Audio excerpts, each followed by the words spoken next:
prevents you from doing this. Of course, a patent would help you in some respect, but don't be frustrated if in the following you will see that it is maybe not so easy to obtain a patent in the end. And maybe it is easier for you to obtain a utility model. There's some background noise. Can you please mute the microphone? I'm not sure where it is. Okay. So utility models are also an opportunity actually to get some sort of protection in the end. So let me move onward. You know, this is one of these, one famous product. As you can see from the picture, it's a very old version of an iPhone.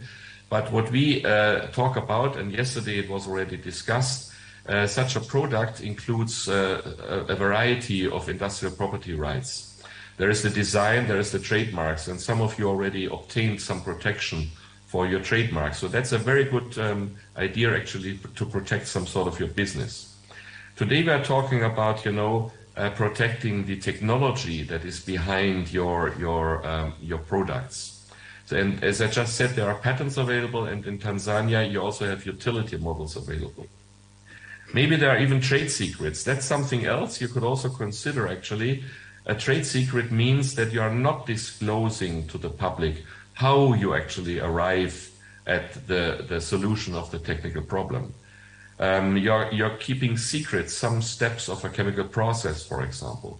So that's another opportunity. And actually IP legislation also protects your trade secrets. So there is already for your trade secrets, if you decide we are not going for a patent, there is also protection about this. But again, I'm not going to discuss this further, and maybe this is something that could be included in the second phase, you know, to explain to you how trade secrets actually can be used for protecting some of your business. I just wanted to mention it very shortly. So I think the definition of a patent is widely known. We have yesterday also heard, and even from your presentations, I noticed that you understand this idea, this fundamental concept, the problem-solution approach. So a patent is an exclusive right, a monopoly, so to speak, that is granted for an invention under certain conditions. And an invention, the definition of an invention, it would be actually that it actually offers a technical solution to a particular problem. And here on the right-hand side, actually, you see references to your Patent Act, the Tanzania Patent Act. So in section 7.1, for example, section 7.1, this definition, you find this definition of an invention being a technical solution to a problem. Let me just move this item here, Now, inventions are just a technical solution to a problem. And you have to be aware there are inventions that are patentable and non-patentable. So something is perhaps for you personally an invention, it's an intellectual achievement. You really invested time and also money, you know, to come up with your invention. The problem is that not everything, even though there was a lot of intellectual effort and maybe budget resources behind it, you cannot always be sure to get a patent because there are certain criteria. We have patentable and non-patentable inventions, and I will briefly discuss this. And this is why actually we need in the Patent Office a substantive examination, which is also, for example, explained in section 27 of the details are laid out in section 27 of the Patent Act. So let me move onward to my next slide. This is a summary of the various requirements of patentability. And you see most of them are reflected also in the Tanzania Patents Act. The ones which you are very familiar with, I suppose, is of course novelty and inventive step. There is a synonym for inventive step. We sometimes call this obviousness. And there's a third item which is also frequently mentioned, industrial applicability. On the other hand, this is not highlighted here, you know, it's not in bold because examiners hardly ever examine this. So usually industrial applicability is usually always given. If you can use a machine and sell a machine, if it works, it is of course industrially applicable. The big issues are novelty and inventive step. There's also something that relates actually to the application as such. This is unity, the patent application as such. There should be only one invention presented in a patent application and not several ones. But this is easy to remedy if there is any problem. Then we have very important aspects, namely we have exclusions and exemptions. And they are mentioned in your patent law 7 in the section 7, 12, and 13. Here we are not going to discuss these various exclusions and exemptions. That's a different topic, but from what I've seen on your side, actually, most of them, most of your ideas do not fall under this. There was one presentation yesterday in the second part in the afternoon where someone was talking about a learning management system, and I'm not 100% sure to what extent there may be an issue, because certain business methods are also software related, for example, inventions. If it's more about the software than the technical parts of it, then it would also be excluded from patentability. But the majority of your ideas presented, actually, I think they are not challenged by these exclusions and exemptions from patentability. Even the one presentation yesterday, which was about this, if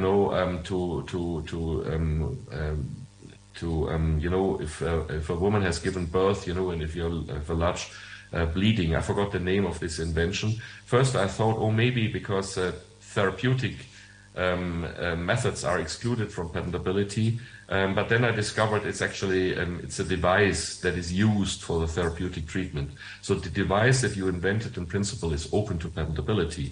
The therapeutic methodology, the method is not, would not be. And here we come to one important item, and I'm dwelling on this a little bit on the following slides, actually: sufficient disclosure.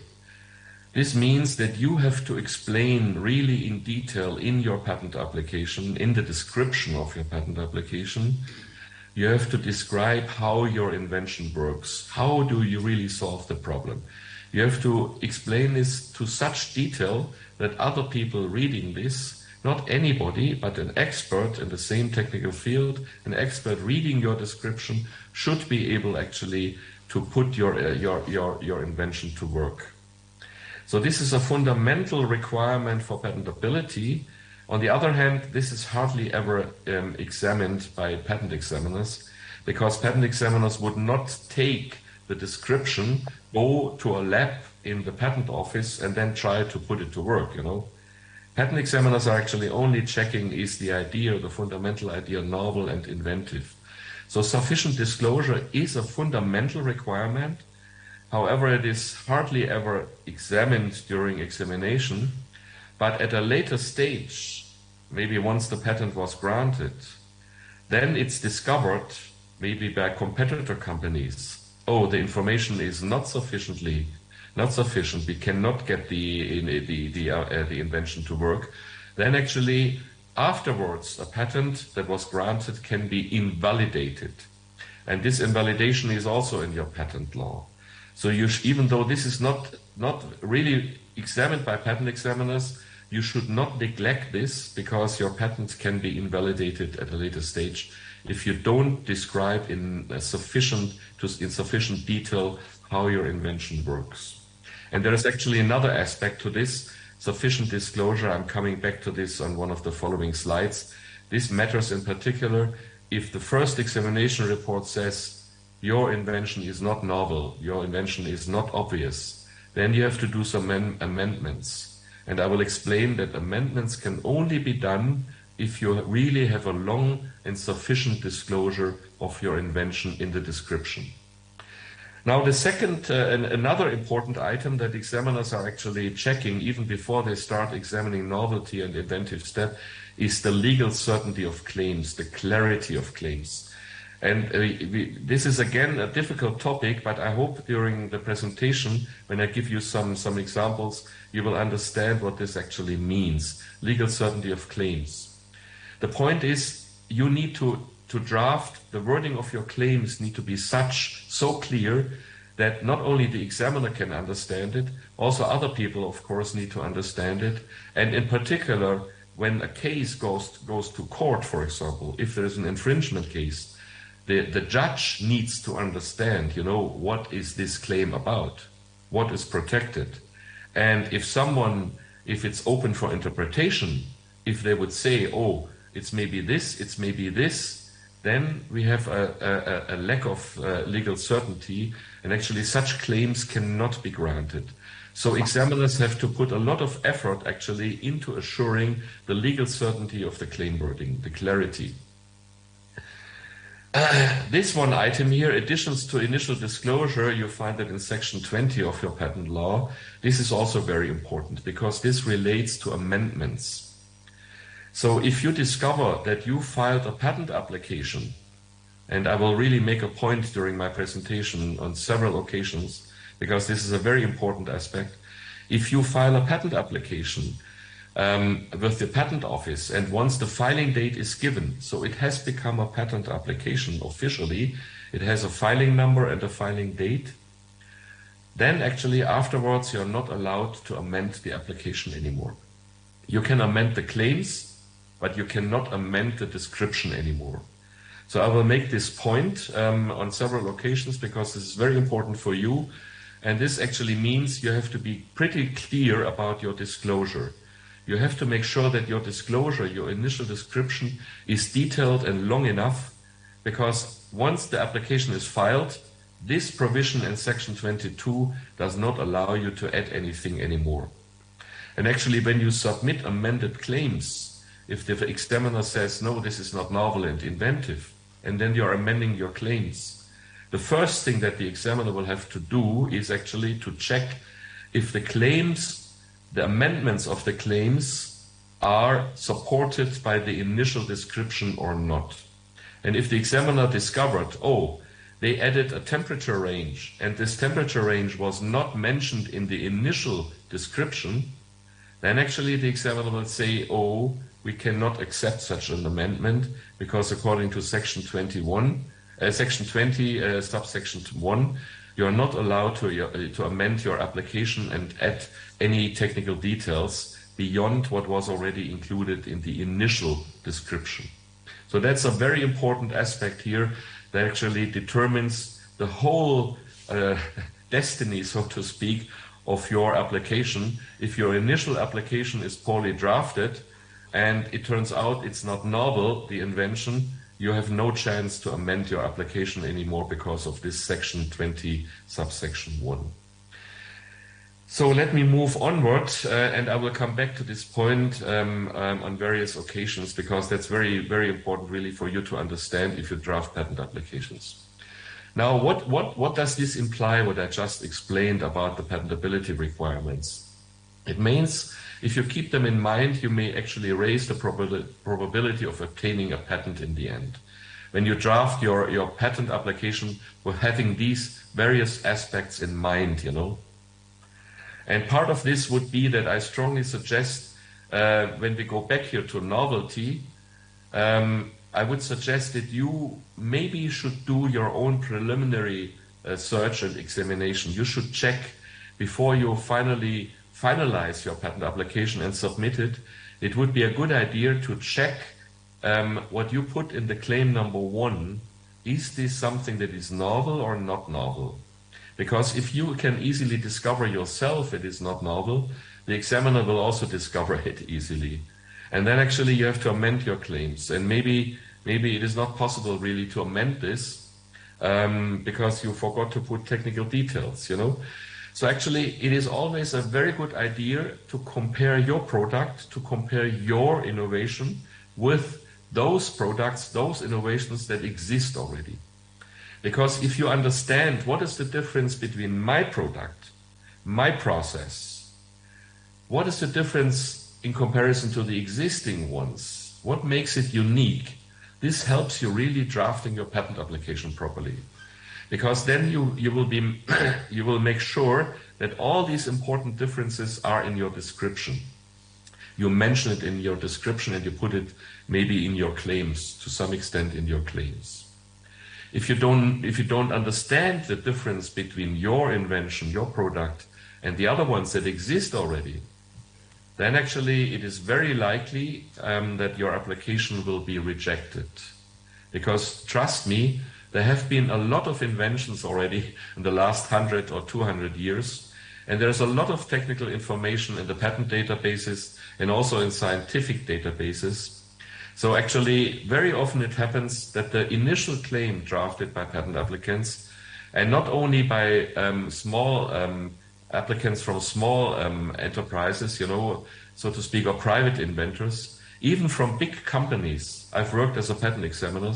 The first claim is hardly ever granted. Usually the patent examiners find something, and you always need to amend your claims, and we are going to discuss this during my presentation. This is really the, so to speak, the most important information, a very important information for you. Don't expect that the initial claims will be granted. Always expect you will have to amend your claims in order to get a patent. And the answer here, why should you do this all before you file your patent application? Simply because what I just explained. Once you have submitted your patent application, once the filing date is given, you cannot amend your description anymore. You can amend the claims as long as the amendments are supported by the description, the initial description. But if you forgot a temperature range, if you forgot a chemical compound, any details that you forgot to put in the description, you cannot add at a later stage. And the only way actually to include them is to make a new patent application. So let me move onward and talk very briefly about the patent system, because this idea of sufficient disclosure is not only important for you to enable amendments at a later stage during examination. Sufficient disclosure is also important for the economy as such. And this is why the patent system includes this fundamental concepts. The inventor, he put a lot of intellectual efforts, a lot of time, maybe his own money into developing an innovation. Very often we also have investors, you know, who support the inventor, for example, or the inventors. And they all want to get some sort of reward for the investment or protection for their idea. So other people should not be allowed, you know, to easily copy your idea and sell the same product while you have paid for all the development, you know.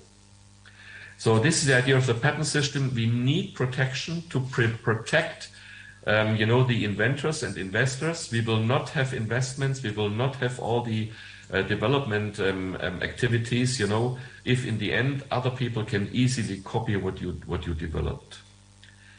So this is the one aspect of the patent system, getting protection.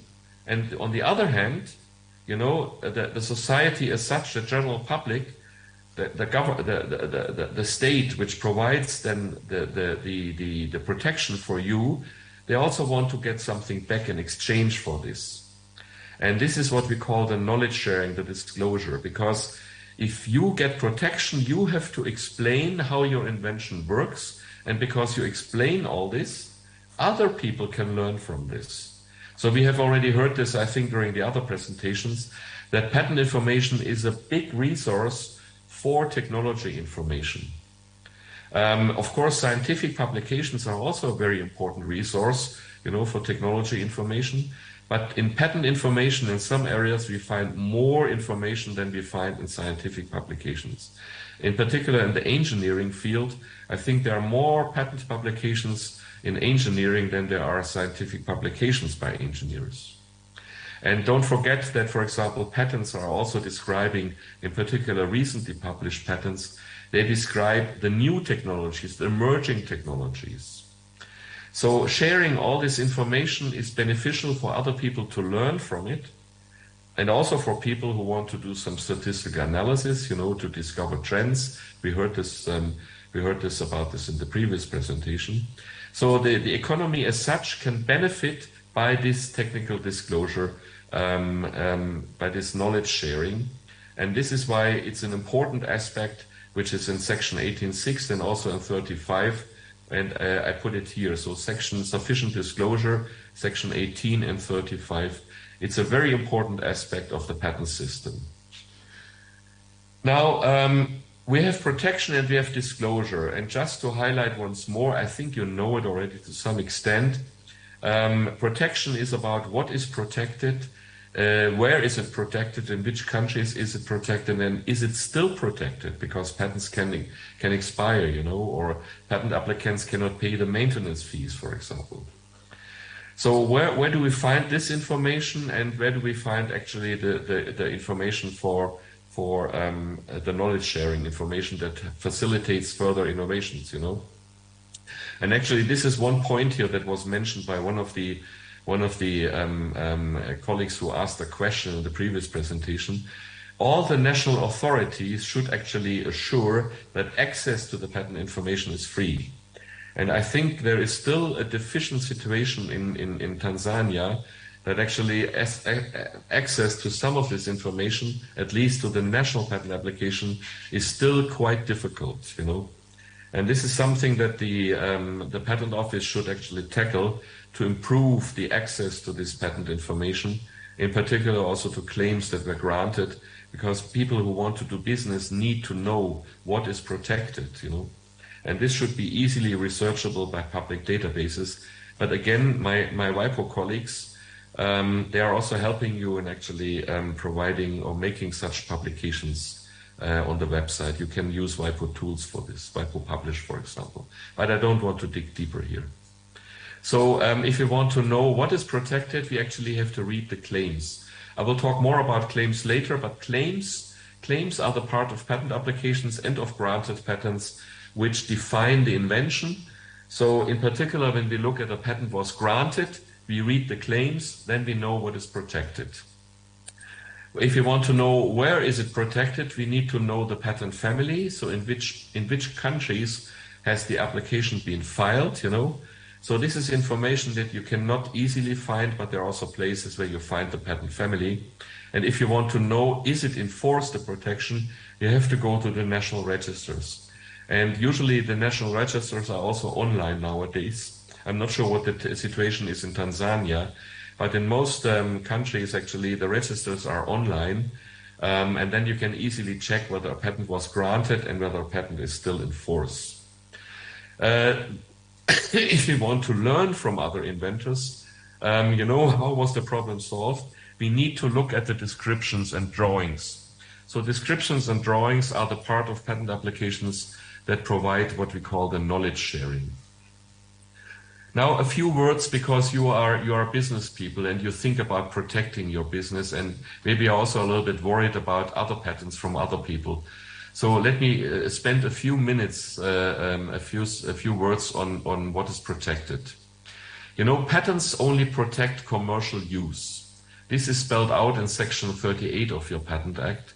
So, for example, if you want to manufacture, copy, import, sell, or transport products for commercial purposes, you want to make money with them.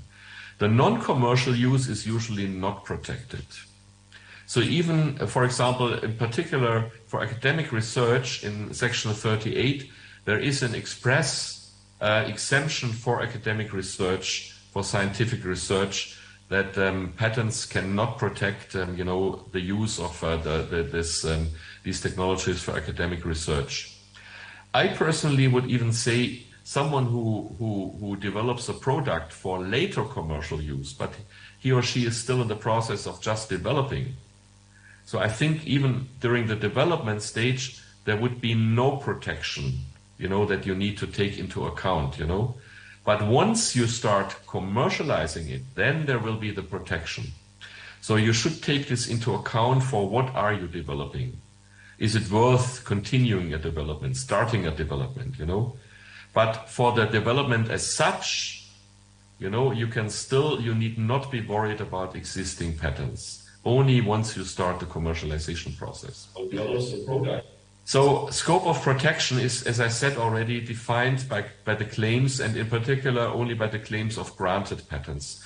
So if you just see a patent application which was not yet granted, don't be worried. Many people are worried if they see a patent application and they see a drawing or they read a title and they think, oh, there is a patent application. It's very similar to what I'm doing. Now I should not continue with doing something because there is this other competitor company. No, don't be worried. Only what is described, defined in the claims, and only if the patent was granted, you need to be worried about this. If there is a drawing showing a technical detail that is very similar to a technical detail in your machine, you need not be worried unless this detail shown in the drawing is also covered by a claim. So if a particular claim refers to this detail in the drawing, then there is protection. But for the majority of information, the descriptions is very long. There are many drawings in there. You need not be worried about this. Only when the claim talks about these details, then there is protection. So this is why you should not be worried by just seeing a patent publication. You first, in order to know, is this really a problem for my business, you need to read the claims. And if your invention is different, similar, but different, you can still continue with your business, of course, and your development. Now, protection is in force, of course, for a maximum period of 20 years. This is actually in your section 37 and section 39. It's also spelled out in the TRIPS agreement. The maximum protection is for 20 years. So any patent application or patent that is older than 20 years, you need not be worried about the protection. You can use all this for your own commercial purposes. So if you have some questions about this, we can also, in our Q&A round, we can also come back to this. But I think the slide is already quite telling for you. So protecting and sharing knowledge is very important for the patent system, as I said, So the free access to this patent information is also an essential component. And this is actually why we have now a lot of public patent databases, including, for example, Google Patents, even though Google is a commercial company. And there is Espasnet, there is PatentScope. There is a large number of public patent databases that provide free access to this information, technology information disclosed in patents. And as I said already before, in principle, it is an obligation of the national authorities to make this available. Now, for all the applications outside, all the foreign applications, PCT applications, American ones, European ones, Japanese ones, there are all these free databases here, which you can consult, where you can do your searches. But for everything that was filed by local inventors, the patent office would be in charge in Tanzania to make this information available. And I think there is still a deficient situation in Tanzania, although I don't know the details. I've not really checked your public website. To what extent can we search patent applications there? And please note, making this publicly available does not mean if you just publish a journal or you publish a bulletin, I'm not sure what it's called in Tanzania, is enough, because the monthly publication or maybe bi-monthly publication, of a bulletin, of a gazette is not enough, because there you find only some basic information, the applicant name, the inventor name, the title, maybe the classification code, maybe an abstract. But as I told you, knowledge sharing, this is the description, the drawings. We need to be able to read the full description. We need to be able to see all the drawings. This is knowledge sharing. And this requires a different publication policy than just publishing a patent gazette. Now, luckily for most countries, all this is available, but for many developing or least developed countries, the situation is still a little bit deficient. Now, that knowledge sharing is so important. This is actually, I'm not sure if you have ever noticed this, but there is no copyright protection for patents. So patents protect the commercial use. So the commercial exploitation of the knowledge is protected by a patent. But the dissemination, the publication, is not protected. There is no copyright protection for patent publications. So you can download all this information, all the publications from these databases, and use it freely. And as I said, you can use it even for your commercial development purposes, as long as you are not starting to commercialize what you develop. And this is a big difference to scientific publications, which are very often copyright protected. So patent publications are not copyright protected. And the bottom line of all this, the patent system is very often criticized, in particular in some developing countries. But in the end, the patent system was the first open access initiative. Already in the 19th century, this concept existed, sharing the knowledge about your new invention to facilitate further innovation, So the patent system has this great advantage of being such an open access initiative and not just protecting technologies. It is really fostering innovation. So I hope I was able to convince you that there is not only negative aspects about the patent system, but on the other hand, you're people who want to get protection. So you're more on the side of the people who value actually the existence of patent systems. Now, the geography of protection is territorial, as you know. This means you have to get protection in the various different countries. Sometimes there are regional patent offices, like in Africa, you have ARIPO, and Tanzania is a member of ARIPO. But in Asia, for example, there is no regional patent office. So if you want to get protection in India or in Malaysia or in Singapore, you have to go to each country individually. And the important point of this is, you have to check if a patent is in force. For you in Tanzania, you have to check, is there a foreign patent? If you find in your search a patent that was granted by the US Patent Office or by the Indian Patent Office, you have to check, was there actually a patent also filed in Tanzania? And if there was no patent filed, or if there was a patent filed and it was not granted, don't worry about these other patents granted in the US or granted in Singapore or elsewhere. In your country, they are not protected, these technologies, so they are open to use. As we say, they're in the public domain. So don't get worried about all these other patents granted in other countries. If there is no correspondent patent in Tanzania, you need not worry about this. But again, from this, you can see how important it is that your patent office is maintaining a proper patent register. Because only if you consult the patent register, you will know, is there a patent in Tanzania? And is it still valid? Have they paid the maintenance fees? So you see, for your local innovators and your local innovation activity, it is important to have such national patent information resources operational. And they should be easily researchable. If you always have to look at the Gazette that is only available in printed form, it would be very difficult to find the information. But if it's an online database, for example, where all the PCT applications are mentioned, then actually it is very easy to see, is there a PCT application from Korea? Was there a patent granted in Tanzania? Do I have to be careful with my patent, my own business? So now let's move onward. Let's move onward a little bit. I will skip this here because this was about the PCT. I just wanted to make some promotion for the PCT. You can read the slides if you want so, but I think we are a little bit short in time. So let me move onward with my proper presentation. So I'm going to talk now about how an examiner would look at your patent application. And my expectation is that when you understand how an examiner is going to look at this, how he is going or she is going to examine this, that you will better understand how you draft your patent application and in particular your claims. So in the following, I will talk very much about the claims, not so much anymore about the description. The description is important for knowledge sharing, for other people to learn from you. It's also important for allowing amendments. I will come back once more to this. But in the following, we'll rather look at the claims because the claims are defining the invention and the claims is what the examiners will examine. So the examiner will not really look at the description. He will only or she will only read the description to understand the claims because the claims are usually very short, very concise, and it's not easy to understand a claim. So we will move onward a little bit, and the main focus of the following will be claims now. So this is I already almost answered the question, how do we define the subject matter to be protected? So you have invented something, you have developed a product.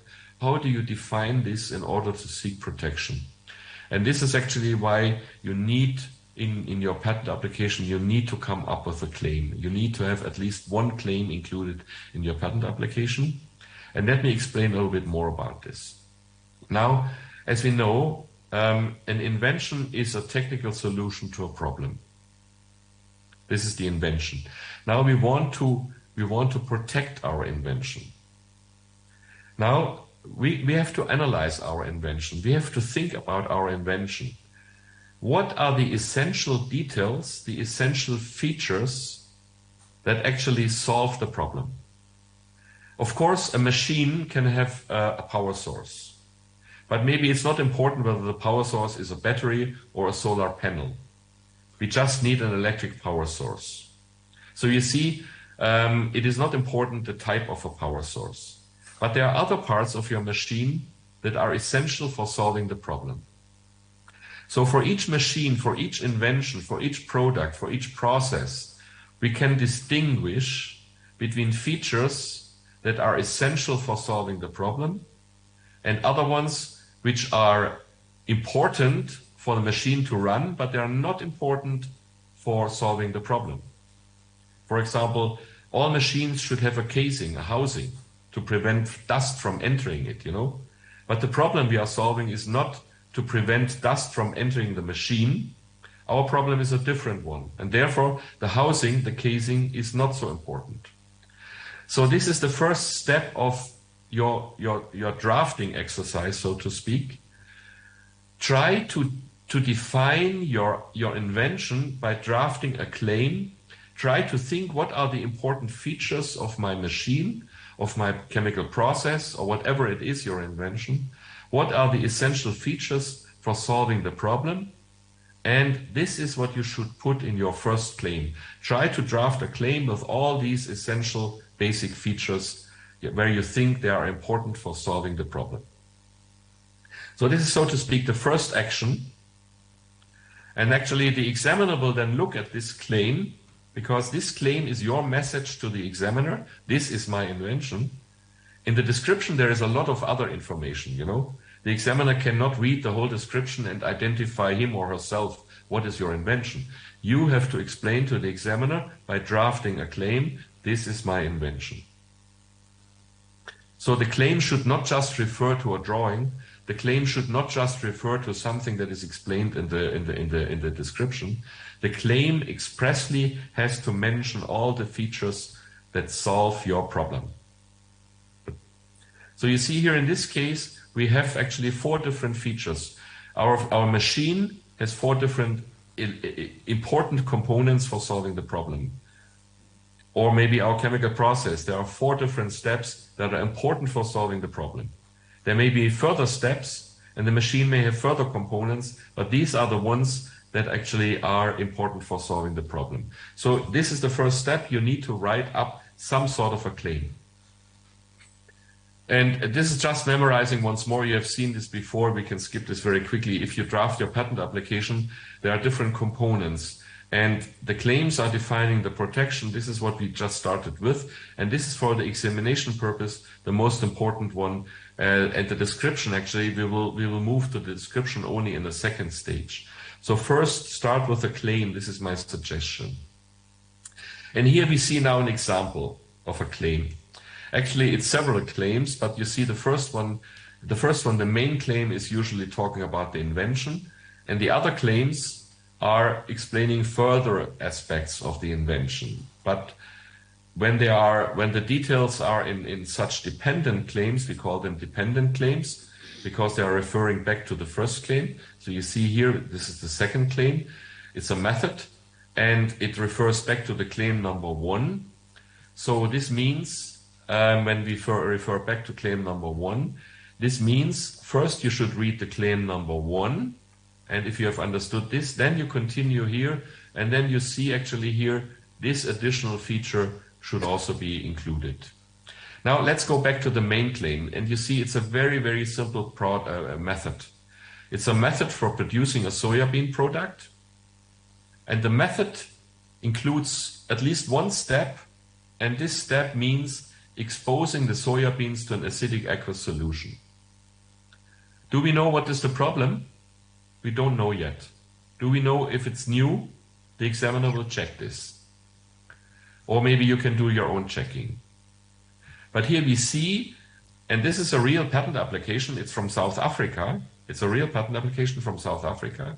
The main claim said, method for producing a soybean product, including a step of exposing the soybeans to an acidic aqueous solution. So what is the problem actually? The problem is mentioned in the description.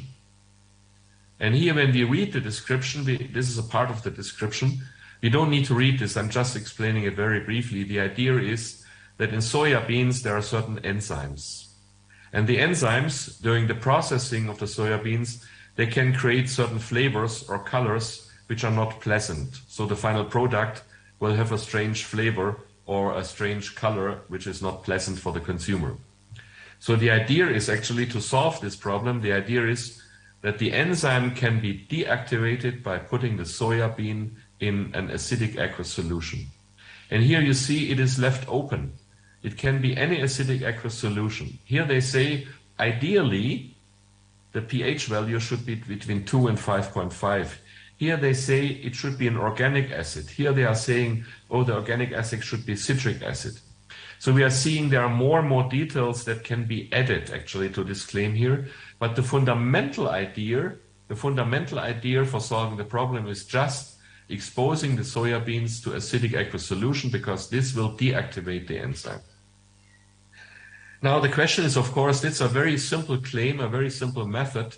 And you know, this sounds like preparing pickles, you know. You could also take cucumbers, you know. I mean, when you put cucumbers in acidic aqueous solution, like vinegar, for example, the problem is not deactivating an enzyme. But for example, you could argue, you know, maybe there are pickles made from soya beans. And then, for example, you could question, you know, just putting soya beans in vinegar, you know, to make it, to preserve it, you know, that's also something we could do.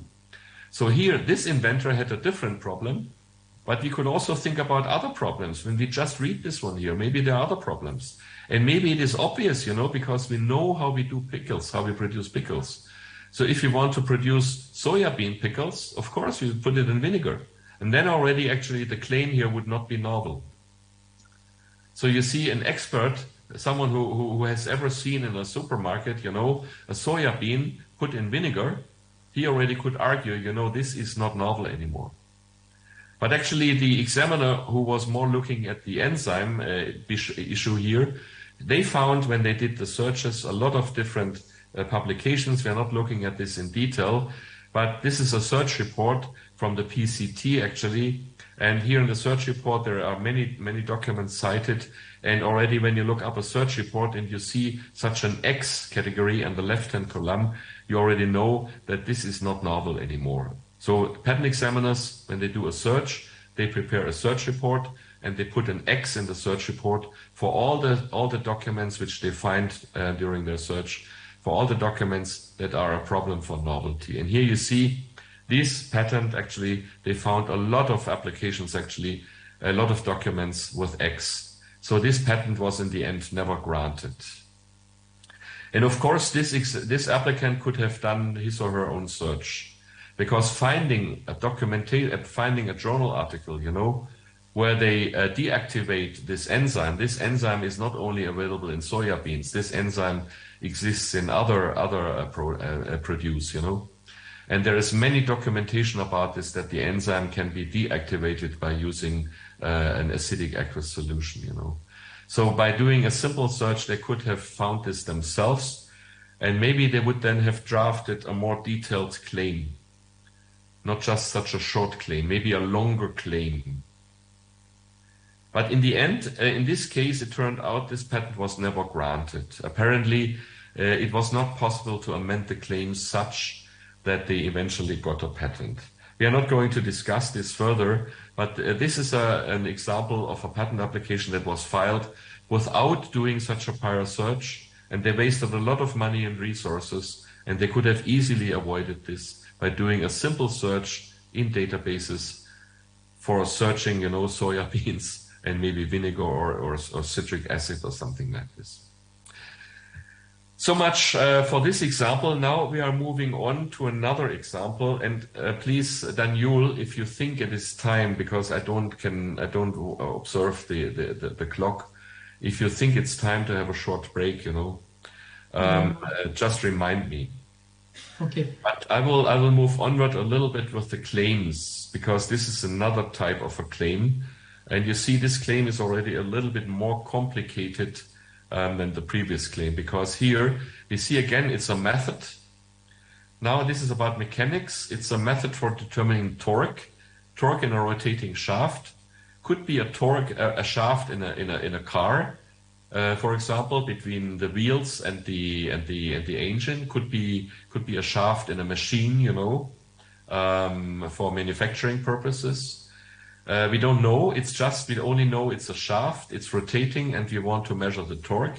And here they tell us about what is needed to be done to measure the torque. Again, we are not going to read this. I only want to highlight to you, and I think it's easy to understand.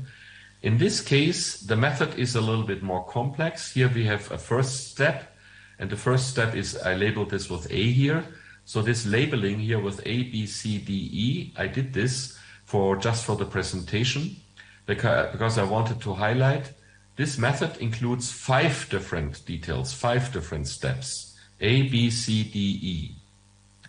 And now we are moving onward. This is the initial claim as filed. You see here I've said is filed. And this is now the claim that was granted by the Patent Office. And then you see here the claim has become much longer. And then you see here the first part are still the same ones, like this one here.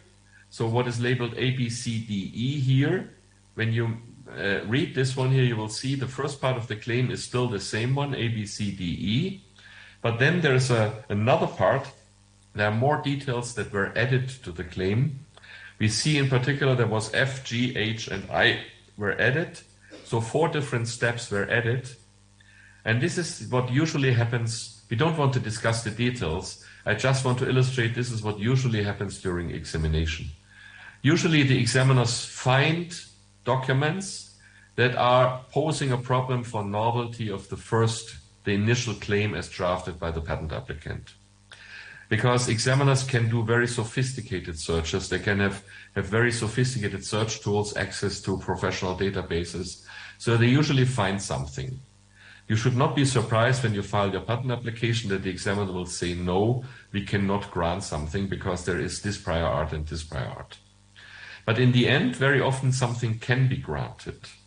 And this is what happens during examination. The claim has to be amended. You have to amend your first claim in order to get a patent. So the outcome of the examination means that this very long claim is now novel and it is also inventive. It meets the requirements of patentability.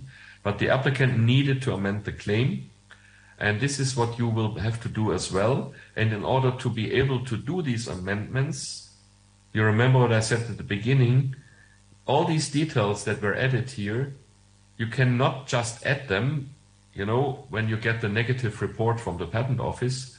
All these details you can only add when they are already in the description or in other claims. So if these details have not been mentioned in the description or the other claims, you cannot do such amendments. And this is why you have to be very careful when you draft your patent application. Be careful with your claim, but also be careful with your description, because you will have to amend your claim, and only if there is enough information in the description, you will be able to properly amend your claim. So this is an illustration what happens in the end. If you talk about protection. So the scope of protection. The scope of protection, as we said, is defined by the claim. And here we see the original claim is a machine or process having A, B, C, and D as elements. Now, what we have just seen here, this claim had to be amended. So now we have the claim that was granted has A, B, C, D, E, F, G, H, in here. And this means that the scope of protection has been limited, has been reduced. So if this area in yellow, if this is an illustration, a measure, so to speak, of the scope of protection, all the machines with A, B, C, D, they are meant to be included in this yellow area here. Now, the new claim that was granted in the end has more details, so the scope of protection is narrowed down. It is very much reduced, you know, and this is what usually happens during examination. The protection shrinks, so you have to be aware that in the end you will get less protection than you want. This is another example here. This is now in chemistry. It's actually a Marcouche formula. Marcouche formula are chemical formulas that describe not only a single chemical compound, they describe a large variety of chemical compounds by using such variables here. You know, N is, for example, this is a chemical element. It's nitrogen. But Z, actually, this is not a chemical element. This stands is a chemical variable. And it can be a variety of different compounds. Actually, it's spelled out here. Here they say X can be N or Cr2. Y can be this. Z can be this one here. L can be this. So a Marcouche formula is like a mathematical formula that includes variables, and they describe a large variety of chemical compounds which have something in common and something not in common. So here this claim, this is the initial claim of a patent application, and this claim describes a large number of different chemical compounds. They want to get all of them protected. Now, what did they get protected in the end after the examiner did the search? This is what they got protected. You see, it looks very different, but it's the claims that were granted in the end. And when you read this one here, if you're a chemist, you will see in the end, there are only this chemical compound here, and there is another chemical compound here. Two independent claims, they were protected in the end. But out of the large variety of compounds described here, only in the end, 2 compounds were found to be novel and inventive by the examiner. So in this case, the protection has shrunk very much.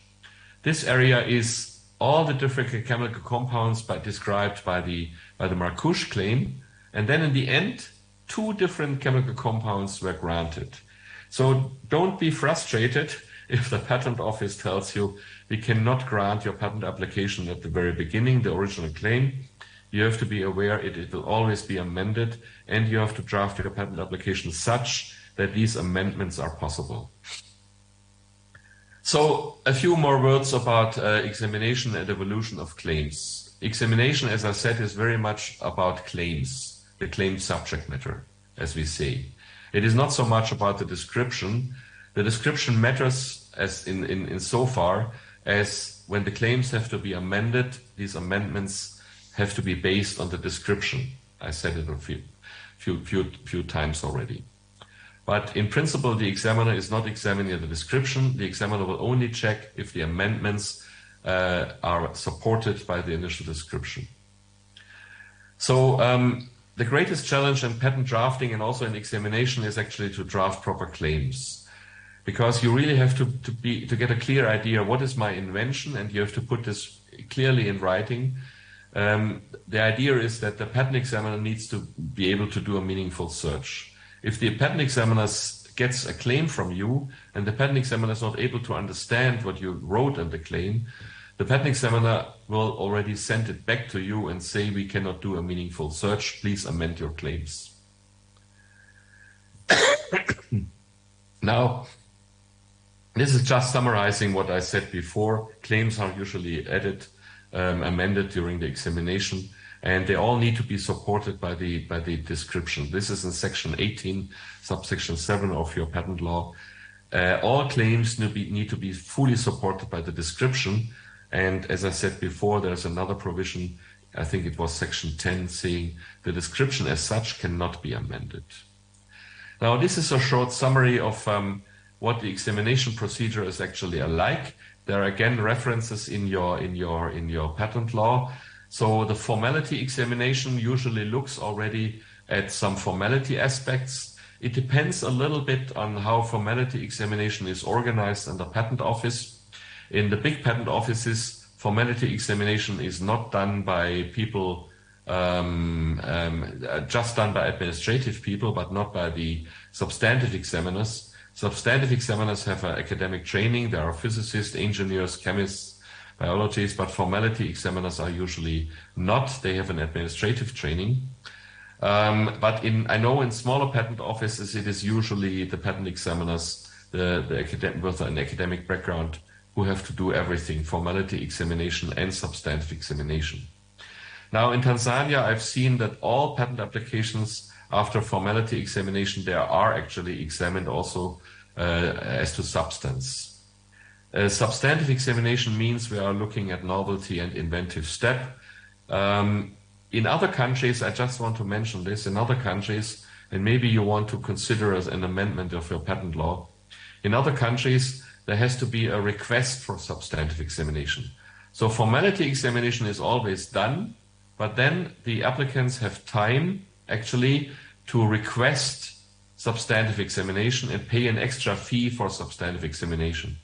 So they can just file their application, which undergoes some formality issues or examination, and then it sits there at the patent office, and only if the applicant really wants to get protection in the end, then they have to file a request for substantive examination, and then they may get a patent in the end. So this actually reduces a little bit the workload of patent offices if the patent law includes such a provision that substantive examination is only done if it is expressly requested by the applicant. Currently, this is not the case in Tanzania, but in many other countries, it is the case like this. So substantive examination mostly looks at novelty and inventive step, and this requires a comparison with prior art. So we need to do a search, and the search needs to be done by a technical expert. Only someone who understands the technology actually can do a proper search. And this is a big issue. This is a big issue for patent offices when they have only 1 or 2 or 3 or 5 examiners, because there are so many different areas of technology, and someone who is an engineer may not be able, for example, to do a chemistry search, or a chemist or pharmacist cannot do maybe a search in communication technology. So that's a big issue for patent offices. And this is why in your patent law, you also have an opportunity actually to outsource examination. So you have an opportunity to have an international type search done by an external authority. So this applies to your local applications, that actually the patent office, when they don't want to do the search themselves, they can outsource this. You can actually see in section 22, 26, and 27, there are these opportunities to outsource the search. This has certain negative impacts. I will come back to this, because usually during patent examination, there is not only a single search, very often there are repetitive searches done. So this is a little bit an obstacle or a problem for the Tanzania Patent Office actually to treat local applications, because you would need to send them again and again for search. Now, before we discuss this more in detail, let's look at novelty search, novelty examination, because I think novelty examination, how novelty examination is done, everybody with a little bit of understanding of technology can understand how this is done. And this is something that each applicant can actually do, because the applicant or the inventor knows the technology. So they can do some novelty examination and search. You don't necessarily need to ask someone else to do this type of search, actually. If you understand the technology, because you're the inventor, you can do this yourself. So I'm going to explain you a little bit how would the examiner, if he has also technical expertise in this field, how would the examiner actually treat your claims and search and examine your claims. And as I said before, if you try to do this yourself, you will much better understand what is your invention in comparison to other inventions that were done already. Because very often you find very similar things. And when you find something very similar, you need to analyze, you need to do an analysis. What is the difference between my invention and the prior art that exists? So let me explain this a little bit, the novelty examination, because it's easy to understand. So novelty means an invention is new if it is not anticipated by prior art. That's what you find in your section 9 of your patent law, actually. This means you know, some people who read this anticipated by prior art, it's a little bit lawyerish language. It basically means has not been invented or described before, you know. So there is no other prior art, no publications where it was described already. Prior art, the important context here is prior art. What is prior art?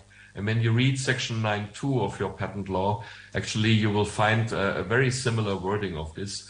Prior art shall consist of everything disclosed to the public. So I've highlighted this here. It means disclosed to the public anywhere in the world. And it can be by any type of publication in tangible form, for example, by paper or by oral presentations. You know, it can be an electronic publication in any other way. Doesn't matter how it was disclosed. So it has to be disclosed and to the public, and it can be anywhere in the world. But only such publications done before the filing date or before the priority date are taken into account for novelty examination.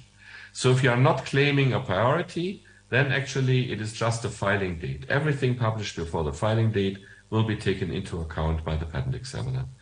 I'm not sure if I should spend too much time about the priority here, but actually here, let me see here.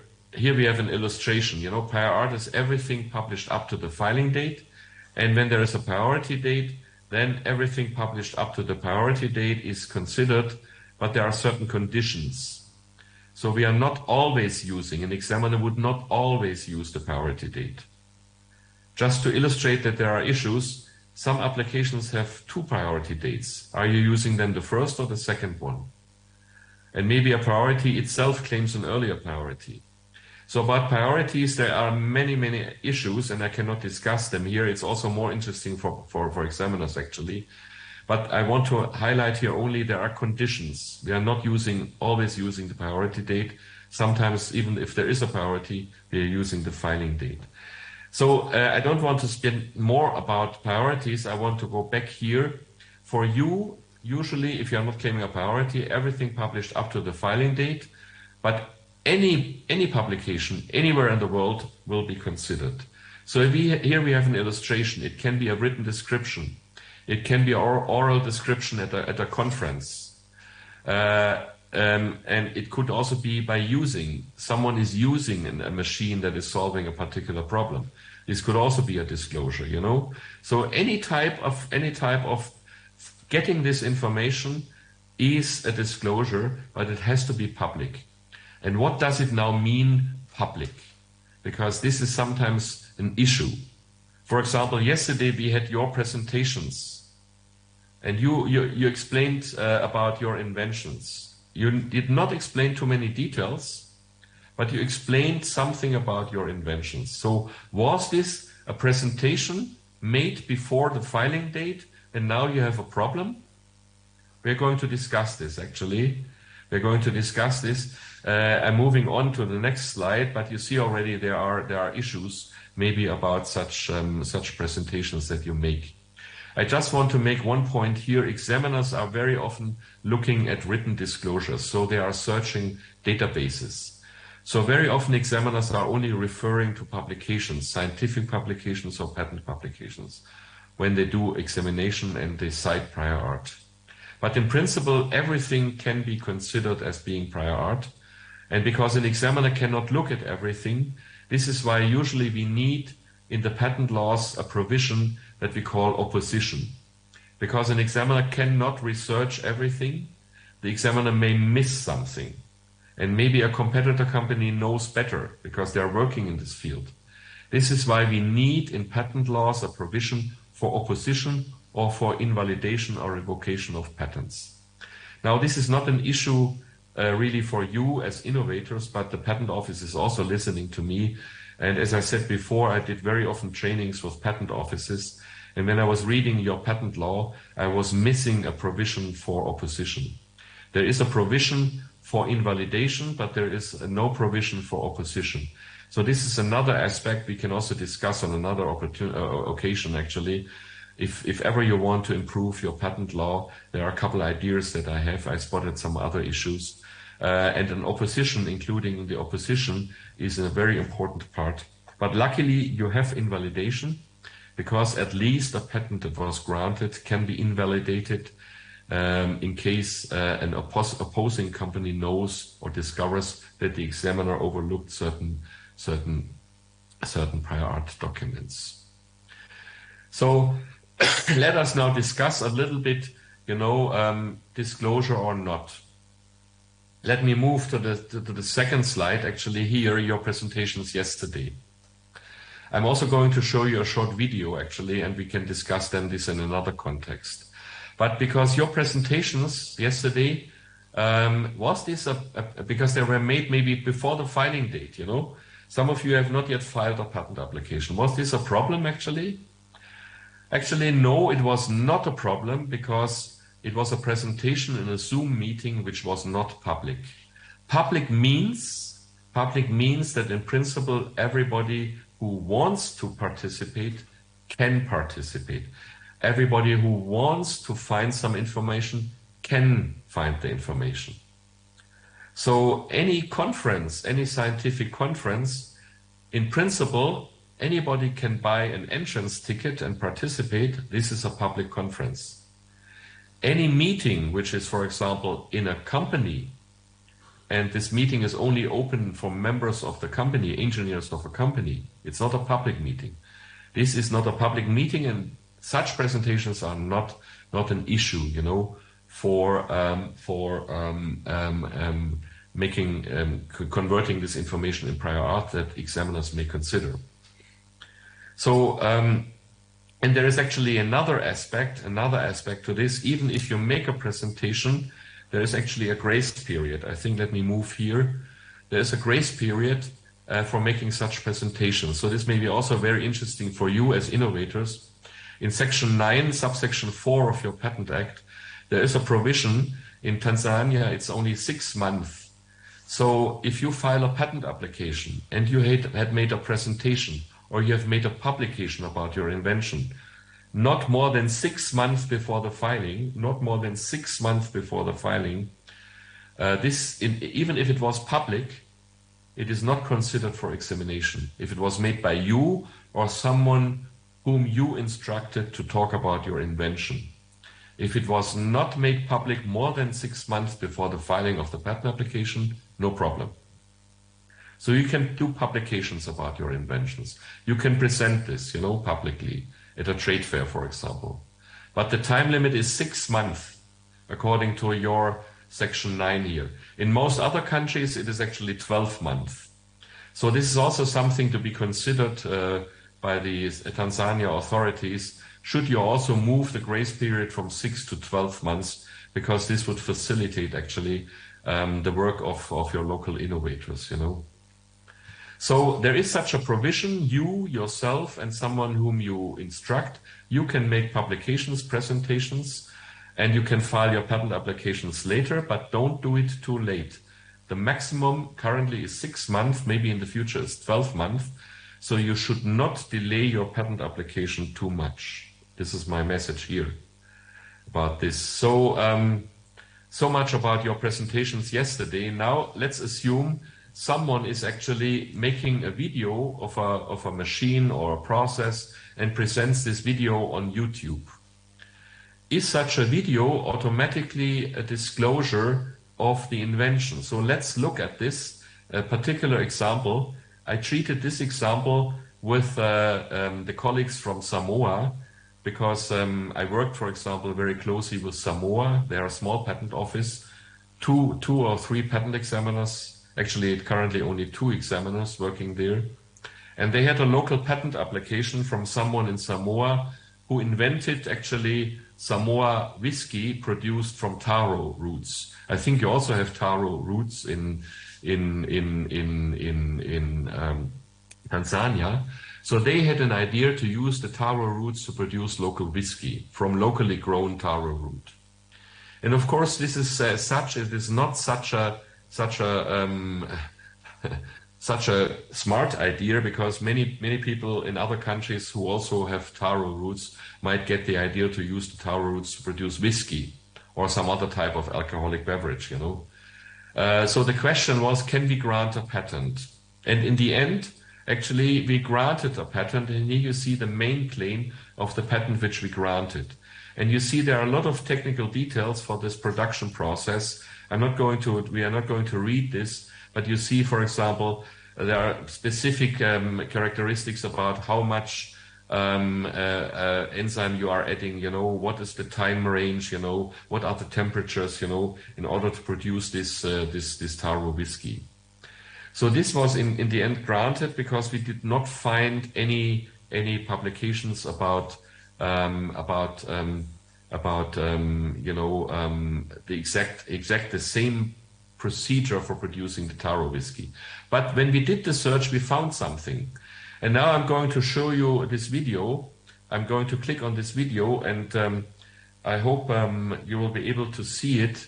So if sometimes Zoom is not actually mirroring, if you play external videos, it's not possible to do it with Zoom. So we have not tested this. So I will just start it, and then you will please let me know if you are able to see the video. I will of course see it here, but I don't know whether you can also see it. And if it works out for you, we will watch it. If it doesn't work out for you, actually we have to skip it. So let me just start this here.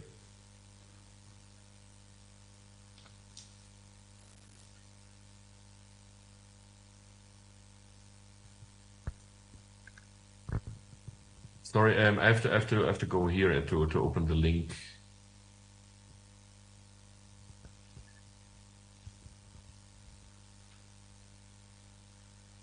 Can you see it, the video? Mm-hmm.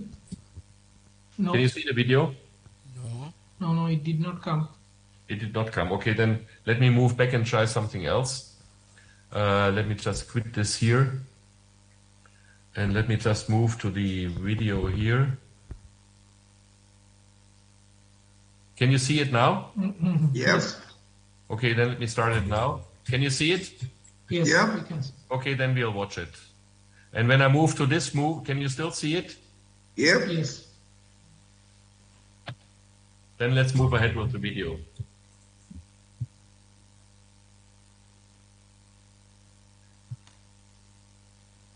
You see this is the taro root, they scrape it.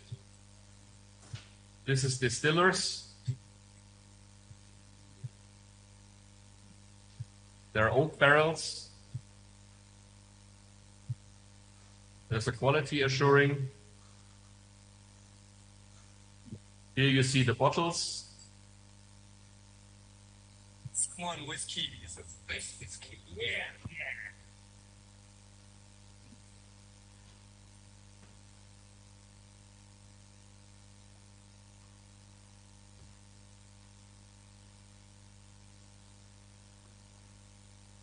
So let me, we have now seen there is a movie on YouTube about Samoa whiskey, and this was actually published before they filed the patent application.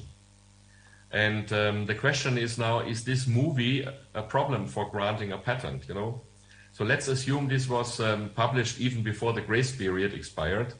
So it is considered as prior art, but is it really prior art that is a problem for novelty? Now the question is, what did we see in the video? And now let's go back to our claim. Let me move back to my PowerPoint presentation. So I'm going back here to the claim. And now let's try to see, what did we really see in the movie? What was disclosed? We have seen it was Samoa whiskey. We have seen it was produced from locally grown taro, which was scraped, for example, which was then maybe cut in fine pieces. And we have seen apparently it was boiled and distilled. But here we see in the claim, there are many more details how this was actually done. And all these technical details that were actually here included in the claim, they were not disclosed. They were not disclosed in the video. Therefore, the video is only prior art for some of the elements here, but not for all of these elements. And because not everything disclosed in the claim here, written in the claim, is disclosed in the video, this is why the video is no problem for novelty. So I think now you got a little bit of better understanding, what is really relevant prior art. So relevant prior art, whether it's a video, whether it's a patent document, whether it's another publication, only if everything which is put in the claims, all the details, if they are mentioned in this prior art document, sorry, let me close this, sorry. If they are mentioned in this prior art document or piece of prior art, then there is a problem with novelty. Now let me move on, unless we want to have a short break. I'm not sure. You have to tell me what to do.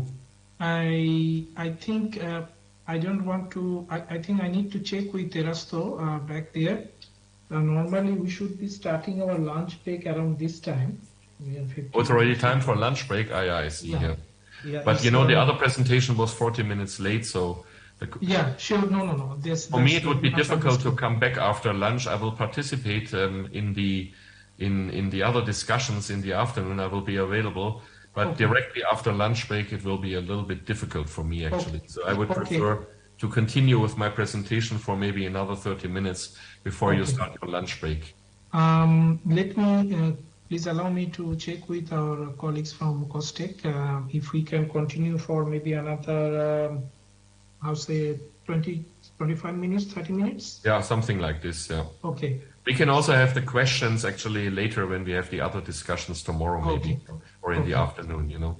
But I'm sorry, no, I have my daughter and her family here. No problem. Not go much beyond, the date that we had originally agreed. It's understood very much. I think because the other presentation took longer time and the discussions, it was needed. But anyway, Erasto, can we please, I seek your understanding and also the innovators. Let us finish this presentation, and when he comes back, we have a number of things I'm sure to raise with Lutz, particularly with regard to claims and all the related matters, so that we can do in the group discussion. So maybe we should continue for another 30 minutes and we'll break for the lunch, and we can have a little bit extended lunch break after that. Yeah, I accept with a little modification. Now you see, we need to stretch for 3 minutes. Novelty examination basically means, on the one hand, we have the claim with the different features. Here we have only 4 features. And then we have a piece of prior art, a document, or maybe a video or a presentation at a conference. And then we have to do a one-to-one comparison. It's really a one-to-one comparison. Is this one here, was it mentioned? This one here, was it mentioned? This one here, was it mentioned? This one here, was it mentioned? And only if all features are known, all features in the claim are known from a single piece of prior art, then there is a problem with novelty. So if all the features are known, but maybe from 2 different documents, that's not a novelty problem. Novelty really means everything which is in the claim, which describes, defines our invention, everything is known from a single piece of prior art, which could be a patent document, which can be a scientific publication, which can be a video, which can be a presentation at a trade fair or something like this. So if everything was known, was shown, was disclosed in the prior art document, then there is a novelty problem. So, and this one-to-one comparison is very straightforward, you know. So everybody who understands the technology a little bit actually can do such a one-to-one comparison. And even if the invention is about a rather simple technology, you know, maybe not communication technologies, maybe it's an agricultural tool or something like this. I think many people, even laypersons, could do such a one-to-one comparison and decide, yes, this is novel, or yes, this is not novel. So this is the fundamental principle of novelty examination. All features need to be known from a single piece of prior art. So let me move onwards. And now a little bit for terminology, because this is, you know, I sometimes say feature, sometimes we call it claim, a detail, sometimes we call it a limitation or restriction or characteristic. This is all the same terminology used just to talk about these concepts. So don't worry if you see if a patent examination report talks about a characteristic, or, for example, in the European Patent Office, they often talk about restrictions. So all these terms are actually very similar terms in examination reports. Now let's move on. But this is more important here. Here we have now an invention, and it has 4 different components which are essential for solving the problem. And now we do a search and we find a first document. And in the first document, we only see A, B, and C. They are disclosed in the first document. So the conclusion is the claim is novel. The claim subject matter is novel. We find another document. Here we have A, B, and D. So here C is missing. The conclusion is it is still novel. Although both together, A, B, C, and here we know D, if we take both documents, all the features are known, but the conclusion for novelty is it is still novel because they have to be known from a single document. And only if we find a document where we have A, B, C, and D, and they are expressed, basically known from a single document, then the conclusion is it is not novel. Now, sometimes when we look at patent documents, they use different terms. For example, they could talk about a tank or a container or a reservoir. And we know these are very similar things. There may be some differences, but they are essentially very similar things. Now, for example, the invention is again the same invention, A, B, C, D. There is a document A, B, C. It is still novel because D is missing. If we find a document with A, B, C, D, it would not be novel anymore. Now here I want to explain the situation. What if we find a document, and in this document we find B, C, D, but instead of uppercase A, we find lowercase a. So for example here, the invention talks about a tank, and the document talks about a container. Now the question is it the same thing or not? Now this depends a little bit on the expert. If the expert reads the documents and he understands, what they call a tank here is actually can be also a container, or it can also be a reservoir. So all the document here he found, this document does not talk about a tank, but because he's an expert, he knows. Here they talk about a container or they talk about a reservoir, and he knows it's the same thing. Then actually the expert would also say it is not novel anymore.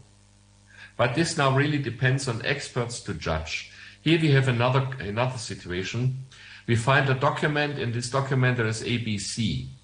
Now the expert may, for example, know whenever there is a C, there has to be a D. So this is just expert knowledge. It does not come from another document. It is just expert knowledge. If there is C, then there is a D. For example, an expert would know each tank has an inlet. Each tank has not necessarily an outlet, because there can be tanks without an outlet, but a tank is some device where you want to store something inside, so you need an inlet at least for putting something inside of the tank. So whenever someone talks about a tank, we know automatically there is an inlet. We do not know if there is an outlet, but there is an inlet. Now, if this feature D here in the claim is actually an inlet, and the document only talks about A, B, C, the expert would automatically know there has to be an inlet. So even though it is not mentioned here, he would then come to the conclusion it is not novel. So you see, even things that are not necessarily mentioned expressly in the document, an expert may sometimes decide, this is implicitly included. So novelty has these additional aspects that an expert may judge, this is known actually, it is so evident that a tank has an inlet. And now I'm not going to explain to you inventive step, but I think maybe you got already a slight idea. Inventive step is the situation where we have, for example, an invention here, and here now we have A, B, C, and F. A, B, C, and F. There is no D anymore. And we have two documents, A, B, C, for example, it is novel. A, B, C, D, it is still novel because F is missing. But now we find another document where they tell us, we can have A, B, and D, or we can have A, B, and F. For example, D could be an electric source, of a particular type, and F is another particular source of another type. And in this document, they say, oh, if you have A and B in your machine, you can use this electrical source or you can use this electrical source. Here, in this document, they are using only D. But someone who reads this one here, he learns, oh, instead of D, we can also use this electrical source, F, for example, or light source F. So they come to the conclusion, putting this together, A, B, and C, an expert would automatically conclude it is obvious to replace the D by the F, and then we have A, B, C, F. Now, this is really a much more tricky analysis that is to be done. And there is actually a lot of case law behind this. So this is something that a layperson like you, even if you are not if you are an expert in the area of technology, you cannot do this easily. Actually, this is why examiners are usually trained for 3 years, at least 3 years. They are trained, and the training is usually because this obvious aspect, learning what is inventive step, what is obviousness, that's pretty tricky to come to the conclusion. I know this document and I know this document, and when I combine them, I arrive at the invention. This is not so straightforward. So it's the same question we had, for example, here. Here you see, for example, here we have A, B, C, here we have A, B, D. So if someone sees this one here and sees this one here, would an expert automatically come to the combination A, B, C, and D? We know it is not novel, but is it maybe obvious? If someone reads this one here and this one here, for an expert, it may be obvious to arrive at this one here. So these are tricky questions about inventive step and obviousness, which are not easy to answer. But novelty is something that can be judged very easily. So you can do a simple novelty analysis in principle yourself. And this helps you in filing your patent application, because then actually you can make sure that you have enough details in your patent application to make it distinct, to make it different from the known prior art. So this is now an important slide for you, because this is the question which we discussed, which was asked earlier, in the other presentations. If we see that the patent office finds that our invention is not novel, what can we do? Now, if the patent office finds that your invention is not novel, they're always talking about the claim. So the patent office will look at your claims, and if they say your invention is not novel, they mean the first claim is not novel. Now let's assume this is your first claim, your initial claim, and this was found to be not novel because they found a document ABCD which knows ABC, all the characteristic features. Now you can amend your claim, and here we see different opportunities. You can amend your claim, for example, by replacing this feature by the feature F. Or, for example, here you keep the claims, the features, and you're adding a fifth feature. Or here, this is another amendment. You're keeping only A and B, and you are adding G and H. And maybe this is still in line with your invention. So you see, these amendments are illustrations of possible amendments of your claim. In each case, the claim will be novel. We agree it's novel because in the document here, we only know A, B, C, D. Here, the F is not known. Here, the E is added. Here, the J and H are added. Of course, you can do this only if the F is in the description. So this is what I said earlier. You can amend your claims only if another claim or the description talk about F, or talk about E, or talk about G and H. Now you see, it is very easy to make your claim novel by adding something or replacing something. The next question is, of course, it is novel maybe, but is it obvious? This combination, the new combinations, is it obvious? So you cannot judge this easily. It's up to the examiner to judge this.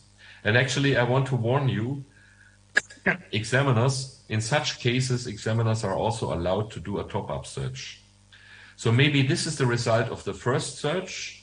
And here they say, the examiners say, your application, your invention is not novel because the claim number 1, everything is known from this document here. then you are amending your claims, and then the examiner can actually do another search. And if he finds again something, then you have a problem. But maybe he doesn't find, or she doesn't find anything. Then actually, in the end, maybe a patent can be granted if the examiner also thinks that this new combination is not obvious anymore. It's not obvious. So you see, and this repeating, you know, this can go back and forth, you know. Maybe the examiner is now saying, oh, this is not inventive. Then you have amended again, you know. And this exercise of getting an examination report from the examiner, amending your claims, then the examiner will do another examination report. Maybe he is also or she is doing a top-up search. And then you are getting again a negative report. You're again amending the claims. This is something that can go back and forth several times.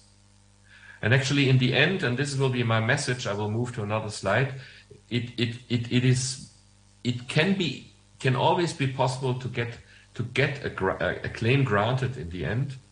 But the problem is you always need to do amendments. And in order to do the amendments, you have to have all these technical details in your description. So a short description is a big problem. You always should write long descriptions with many details, because only during the examination perhaps you will discover, oh, this is the difference between my innovation and what the examiner found by doing a prior art search. So the differences are discovered during the examination procedure in particular. What is the difference between your invention and the other invention? And if there is a difference, and this difference is in your description, then you can always amend your claim and make your invention a new invention in the view of the examiner. But as I said, it has to be explained in the description, otherwise you cannot put it in the claim. So this is just summarizing what I said before. Claims can be amended, but it's in your patent law. It has always to be supported by the original description, and the original description cannot be amended. So the original description cannot include additional further details. So you are not allowed to amend it. If you discover during the examination procedure, for example, you discover, oh, my invention is different from the prior art document that the examiner found. There is a difference. But if this difference is not in your initial description, you cannot put it afterwards in your description. You cannot put it in the description afterwards. What the only thing you can do then is file actually a new application. And in this new application, you can put this difference in the description then, and then maybe you will get a patent.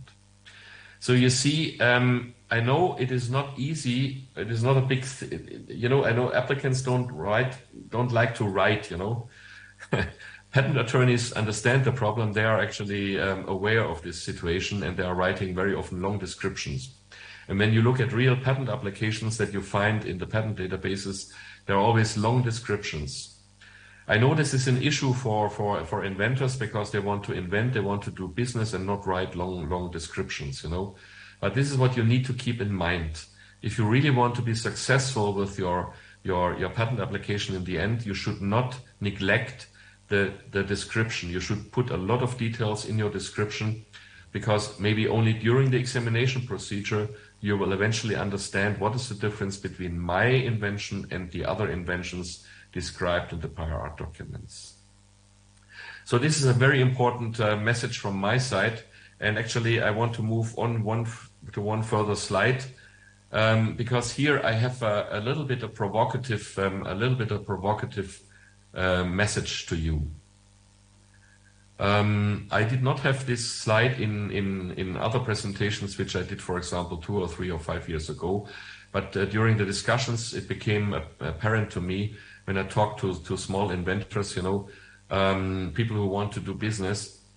I discovered something that I wanted to let them know, because this is my basic experience as a patent examiner. I've worked for a long time as a patent examiner.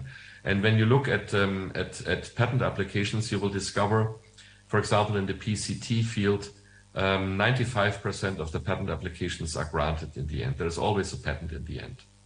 And I think you have now understand how they arrive at patents in the end, because it's a matter of amendments. Well, once you amend your claim, in the end you can get a patent. And here we see what can happen actually. The initial claim is a very short claim, and the scope of protection may be very big. Remember this graphic drawing that I showed you earlier when we talked about claims? The yellow area, which illustrated somehow the scope of protection.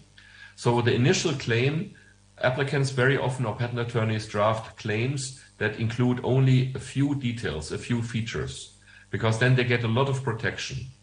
But very often the examiners do find patent documents, and then actually it turns out that the main claim is not novel. So the main claim is usually never granted.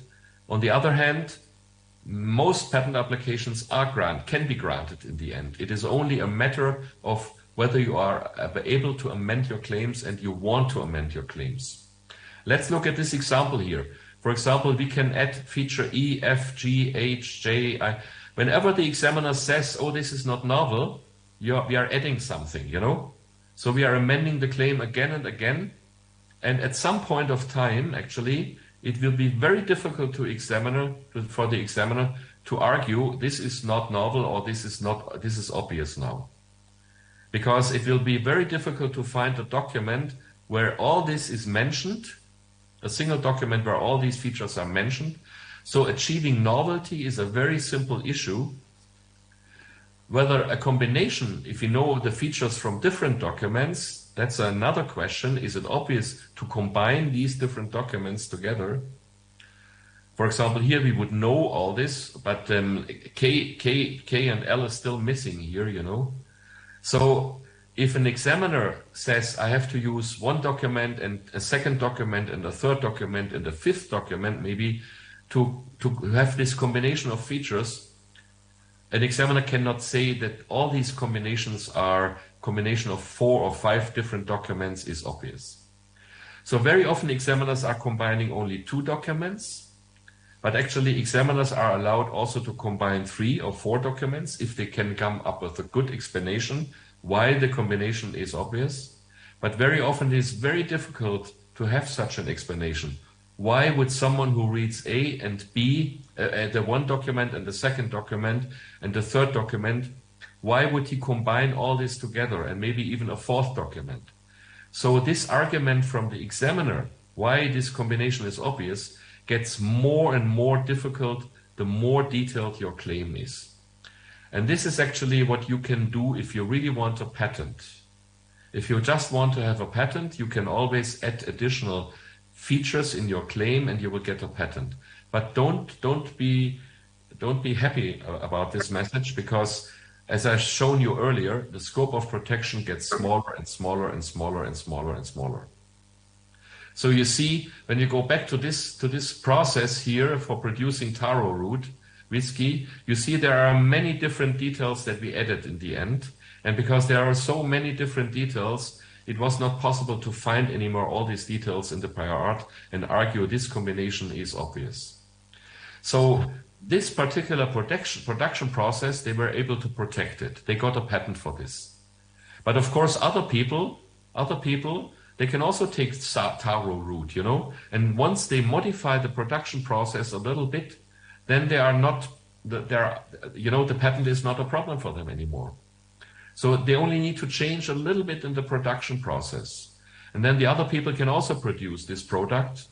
The benefit for this company is at least they can argue we have a patent. And for some companies, it's good to be able to show we have a patent. But this is the issue about what we discuss here. You can always amend a patent claim. If the description is good enough, you can always amend, and in the end you can get a patent, but the scope of protection is shrinking more and more. So if you really want to protect your particular product, just this product, then maybe the patent is good for you. But if you have a general idea and you want also other people from doing business in this area of technology, as long as the other people are changing a little bit, then they can also do the business there. So you see, this is the problem. What do you really want? What is helping for you? But I could imagine that for inventors in developing countries, And if you have a particular product and you want to really protect this product, then actually it may be beneficial to finally amend your claims, make them more and more detailed, more and more restricted. Your product, your particular individual product will be protected, even though other people can somehow find a way to work around a little bit and create a similar product. So this is your judgment. This is your decision what you want to do. I only wanted to explain to you that these various options are available, but they're only available if you draft a patent application where the description is detailed enough and where you can still do amendments. And if you didn't do this, you can still file a new application where you include additional details. And when you do this within 12 months, when you file the second application with the additional details within 12 months, you can claim the priority of your earlier filing. And then actually for everything that was in the first document, in your first application, you have the priority right. And for everything that you have added, you don't have it, but it is still a way, for finally getting patent protection. So this is the second option, filing a new application with the additional details that really describe the difference between your invention and all the prior art that was discovered when a prior art search was done. But the time limit here is 12 months if you want to claim the priority. On the other hand, maybe it is not even necessary to claim the priority. There are benefits in claiming a priority. I cannot explain about this. But even later, if, for example, the examination at the patent office takes maybe, for example, 2 years. So only after 2 years you get a report from the patent office. We cannot grant a patent, You can still consider filing a new application, including all the additional technical details. Maybe you have even improved your invention in the meantime. So you can still make a new filing and try to get then protection for the new filing. So these are the various options for you as a local innovator to eventually get patent protection. Maybe the first application is not successful, but maybe a later one can be successful. But in order to come up with the first one that has some good prospects, I think you have understood it is important for you to draft an application with a good description, even details that you think they are not so important. Maybe in the end they can become important to amend claims accordingly. So this was just a short overview of your opportunities, your options that you can do. For the next 2 or 3 minutes, I will very briefly go very quickly because I wanted to very briefly talk about, different types of claims. I'm not talking about different types of claims. It's in here in my presentation. If you are interested, you can read this. But actually, if you look in the regulations, they also talk about the different types of claims. So I included this one here because it's in your regulation, but maybe it's a little bit too technical, and maybe this is more something for the second phase of this whole project. So let me go quickly about these different types of claims. It is maybe too much for you for today. I also wanted to tell you that there is a manual for patent drafting, a manual done by WIPO. There's a second version, which was published only last year. So there you find also a lot of very interesting information on how to draft patent applications.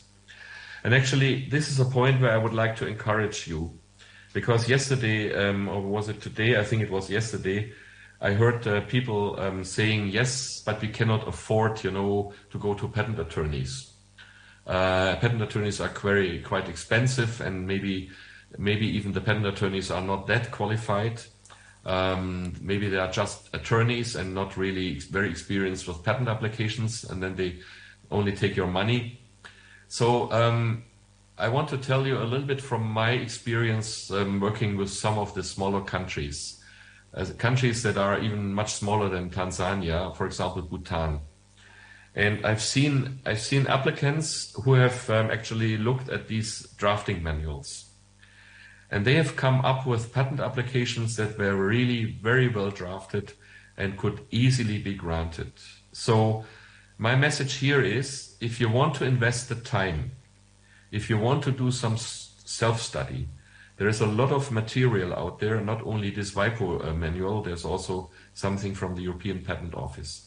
And I've seen patent applicants, inventors, they were keen to learn this, they invested time, they studied this, and they eventually, from the examples presented there in these manuals, they were able to come up with properly drafted patent applications. It is just a matter of how much time you want to invest. It's of course, if you have enough time, you can turn to an attorney, but I've seen inventors who have come up in the end with very well drafted patent applications.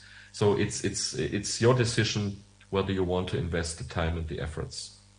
And a few final words, we are close to the end. A few final words about searching prior art, because I've included here also some basic information, how you can do the search. We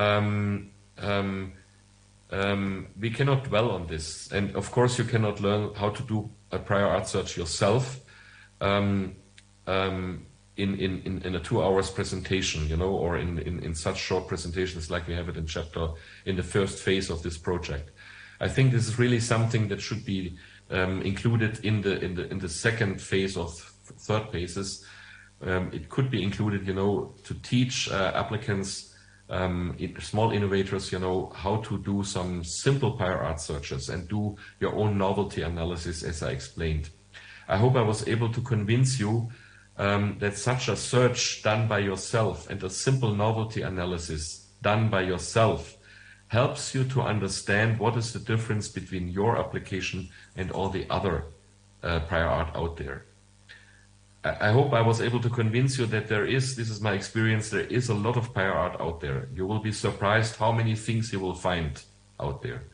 And if you look at this, you will much better understand what is your innovation and what is the difference to the other ones. And this helps you tremendously in drafting your own application. You're not necessarily coming up with claims that will be ready for grant right away, but at least you understand the differences and you will know what to put in the description, and then leave it to the examiner to tell you whether amendments are necessary or not. But in order to write a proper description, such a prior art search and a simple comparison and analysis, a novelty analysis, is very helpful. And here, this guides you a little bit in doing such a search. It gives you a short overview. It is not really telling you in much detail, you know, how to do it. It's a topic for later purposes. Here I just want to mention there are a couple public databases, PatentScope by WIPO, ESPASnet by the European Patent Office, also one by the German Patent Office. They are free of charge. They are easy to use to some extent.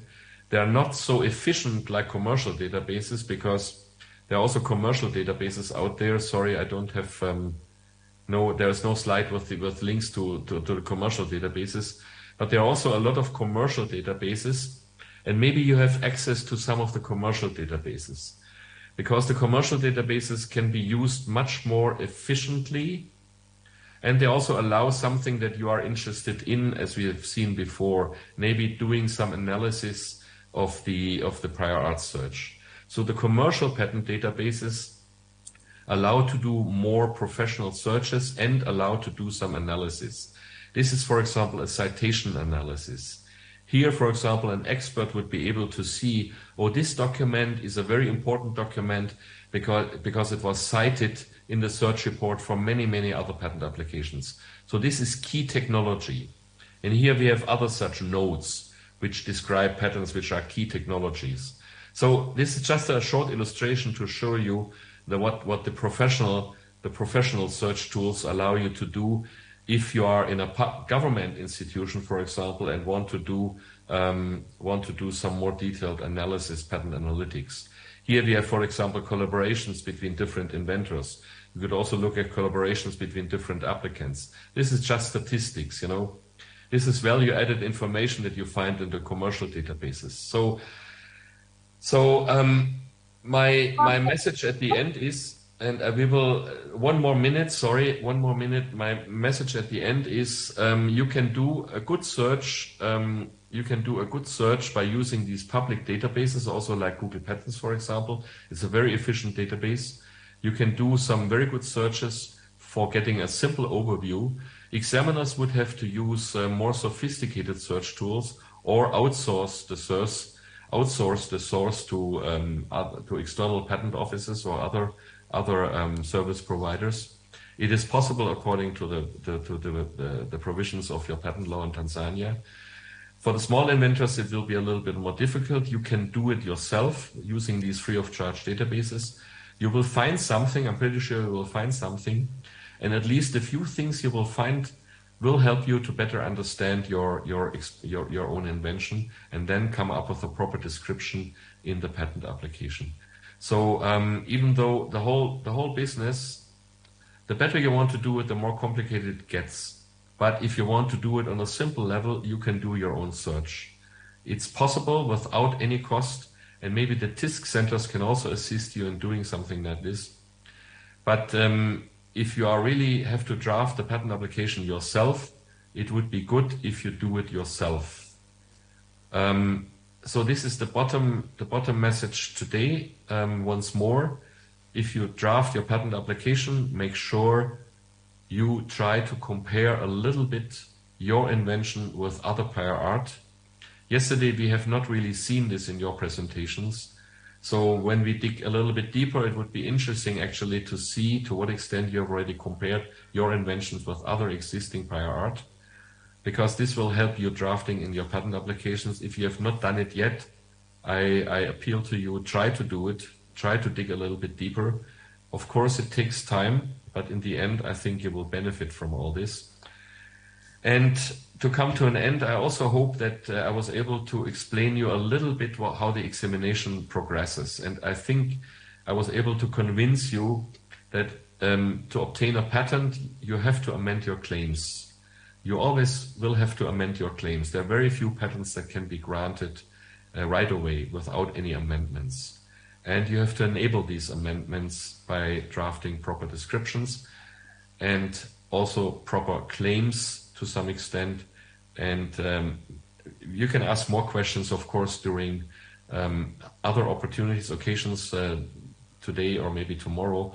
But if you have any questions, you can also send me a message here to my private email address. You see it here. I'm not using my WIPO email address anymore, but I'm happy to take a couple of questions from some people if they want to ask me. If there are too many, I may have to turn you down and tell you, oh, my grandson needs my attention. But I'm always happy to answer questions because I've met many of you in other countries, and I know that your situation is quite challenging, and I know how beneficial it can be to get advice from someone who has worked in the field. So feel free. Thank you. Thank you, Lutz. Thank you so much for taking this time and this hard work that you have done to prepare and to bring in this information for our young innovators. A lot of interesting angles that you have brought in, particularly the answer that you have already provided with regard to the question that preceded your presentation, that if I have already reached the stage where I want to go ahead with the patenting process without doing the proper prior art search, what could be the options that one can consider, the amendments of the claims and also how to prepare for that process, like provisional patenting. So you really, but I think that because of the paucity of time, we could not look into a number of important areas that you touched upon but did not go into deep. Can we perhaps, because we will have a group discussion, definitely. So perhaps in that session, you may like to raise some of the points or to further extend them, number one. Number two, we will also have a focus group discussion tomorrow where we will have the patent drafters. We are expecting the local patent drafters. I think there you can perhaps explain a little bit more in terms of how they should be working with the young innovators to help them to prepare for the patenting. or the utility models, given your experience in this area. So I really look forward to that. We are almost 1 hour behind. So I will go back to Erasto. Maybe we just leave it for this session for the time being and go for the lunch break. Give some space and time to our young innovators to come back refreshed and energized. And then we go into the next presentation from our colleagues from Brilla. For the lunch break, it is supposed to be until 2 o'clock. So we are already almost, about 1 hour behind, maybe 2:30 if it is okay. 2:30, we just, kind of shorten the lunch break to by half an hour. So 2:30 we come back for the next presentation, and then we will have a group discussion and also a presentation from our side, but we will adjust it so that we can have more time for the exchanges on the different presentations that we have heard so far. So Erasto, if it is okay for you, like this. Okay. Jamani, tunaenda kwa ajili ya break ya lunch. Na saa 8:30 tunarudi. You need to unmute, please. Unmute. Tayari. Yes, we can hear now. Yeah, thank you, Islam, for such remarks. Yeah, we will be going for a lunch break for about 1 hour and some minutes. We are going to start like the way you propose at 2:30. Okay. Yeah. So like they reserve questions for the discussion later as you advise. Jamani, tuende kwenye break. Thank you. Yale maswali ya hifadhi tutajadili, tutakuwa na session kwa jamii majadiliano. Kwa hiyo nafikiri tuna break ya kutosha, si ndivyo? Sasa cha msingi wakati wa kurudi ndio tuzingatie. Ni vema saa 8:05 tuwe tumeshakaa. Sawa eh? Technical people, jamani muwahi mngeweza kuwa wa kwanza kwenda kula. Asante. Asante. Erasto, for today's presentations, as soon as I have all of them, I will be also sharing with you like yesterday. And so we come back at 2:30. Thank you so much and have a good lunch. By the way, I want to confirm, have you got the presentation for Innovators? Yes, I have got them. I could not open all of them because I think some of them are through the drive. But those which I have, I could open. Yes, I will raise them with Lutz and other experts when they will be joining us for the group discussion. Some points for further discussion to guide our innovators for their next step. Okay. And as Lutz says that in the second phase, really, I have already noted what are the areas that we should be focusing in. So thank you and have a good lunch. We see each other in 1.5 hour time, 2:30 your time. Okay, see you then. Lutz, take the break and see you again later. Yeah, thank you. See you. Bye. Okay.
were a little bit behind the schedule, as you can see, because there were a lot of interactions and discussions during the morning, and I think you were also following. So I seek your kind understanding.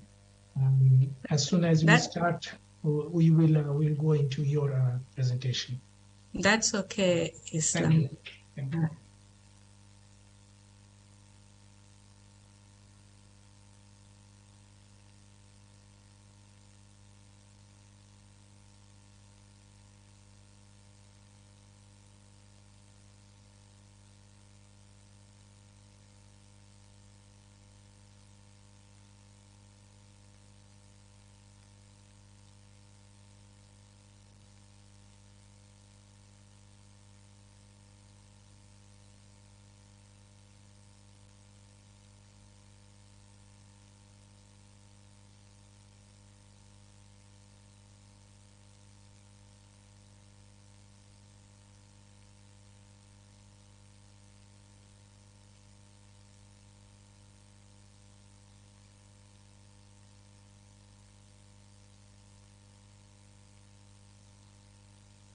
Okay, Erasto, I see most of our participants, I think all of them are already in. So can we start?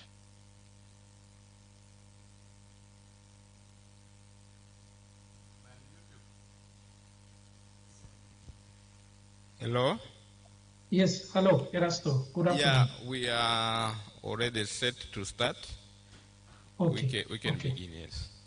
Okay, thank you. Thank you so much, and welcome back to our participants, officials, and speakers.